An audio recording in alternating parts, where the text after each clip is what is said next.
আসসালামু আলাইকুম। দেখেন আজকে শুক্রবারের সকালে আমার বাড়িতে আমি একটা জিনিস আপনাদের কাছে শেয়ার করি, মানে আমার শখের একটা জিনিস আপনাদেরকে দেখাই।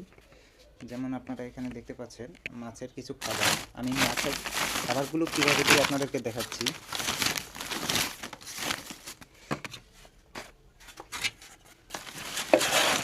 অবশ্যই সম্পূর্ণ ভিডিওটা না টেনে দেখবেন, তাহলে একটা জিনিস দেখতে পারবেন।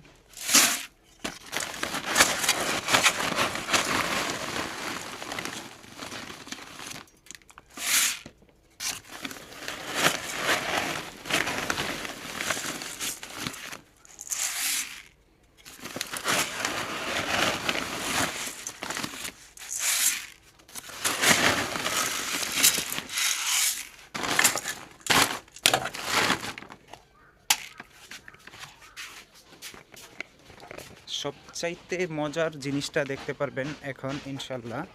যেমন আমি দেখাচ্ছি, দেখেন পুকুরে কিন্তু সব শান্ত, আমাদের পুকুরে কিন্তু সব শান্ত। জাস্ট আমি আসছি, দেখেন দেখতে পাচ্ছেন মাছগুলো কিন্তু সব কেমন যেন করতেছে। আরও দেখতে পারবেন একটু 2টা মিনিট পর। যেমন এই দেখেন আমি এখানে যখন শব্দ করি, আমার পুকুরের যা মাছ আছে সবগুলো কাছে চলে আসে। দেখেন শব্দ করার সাথে সাথে পুকুরের যা মাছ আছে সবগুলো মাছ কিন্তু অলরেডি এইদিকে চলে আসতে পারছে। ওই যে দূর থেকে যা মাছ আছে সবগুলো মাছ কিন্তু চলে আসতেছে আমাদের দিকে। যাক, এখন আমি খাবার দিই, আরও শব্দ করলে মানে দূর থেকে দূর দূরান্ত যা মাছ আছে সবগুলো চলে আসবে। এখন আমি খাবারটা দিই। বিসমিল্লাহির রহমানির রহিম।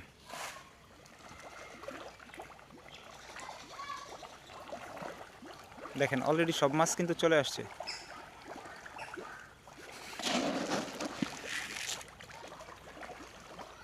গ্রামে থাকার এই একটা মজা, আসলে যারা শহরে থাকে তারা এই মজাটা বুঝবে না। বিসমিল্লাহ। দোয়া করবেন সবাই আমার মাছগুলো যেন দ্রুত বড় হয় এবং আল্লাহ তাআলা অবশ্যই বিক্রির সময় যেন বরকত দান করে, কেননা এগুলো বাণিজ্যিক আকারে চাষ করা, মানে বিক্রয়ের উদ্দেশ্য বা লাভবান হওয়ার জন্য এগুলো চাষ করা হয়েছে। বিসমিল্লাহির রহমানির রহিম।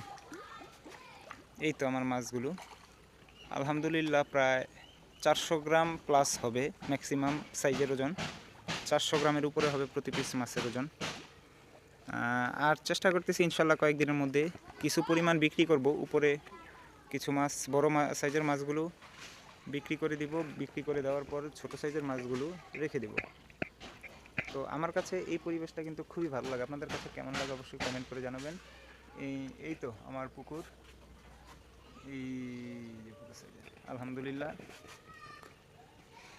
আজ শুক্রবারের সকালের ভিডিও এটা। আর একটু খাবার আছে, ওগুলো দিয়ে ফেলি। এগুলো আস্তে আস্তে খেয়ে ফেলবে কিছুক্ষণের মধ্যে। আর যে খাবারটা দিচ্ছি এটা হলো মূলত তেলাপিয়া মাছ খায়, মূলত তেলাপিয়া মাছের জন্য।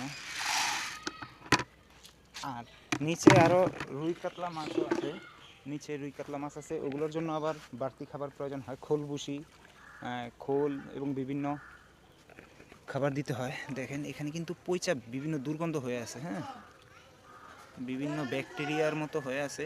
এগুলাই ওই মাছের খাবার খায়। মারাত্মক গন্ধ। আপনার তো ক্যামেরায় গন্ধ পাওয়া সম্ভব না, তবে এগুলোরও কিন্তু মারাত্মক গন্ধ। এগুলো হলো খোল, 5 থেকে 7 দিন ভিজিয়ে রাখার পরে তারপরে মাছকে দেওয়া হয়। এই হলো আমার গ্রামের বাড়ি, বা এই হলো আমার গ্রামের পরিবেশ আর আমার পুকুর। তো সবাই দোয়া করবেন। আজকের মতো বিদায় নিচ্ছি, দেখা হচ্ছে পরবর্তী কোনো ভিডিওতে। তবে পুকুর ঘাটে আমার একটা পছন্দের জিনিস হলো এই যে দেখেন একটা ফুল গাছ।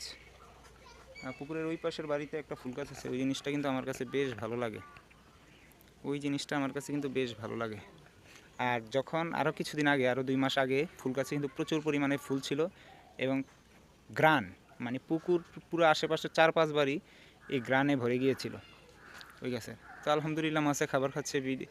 ভিডিও থেকে বিদায় নিচ্ছি, সবাই দোয়া করবেন। আল্লাহ হাফেজ, আসসালামু আলাইকুম।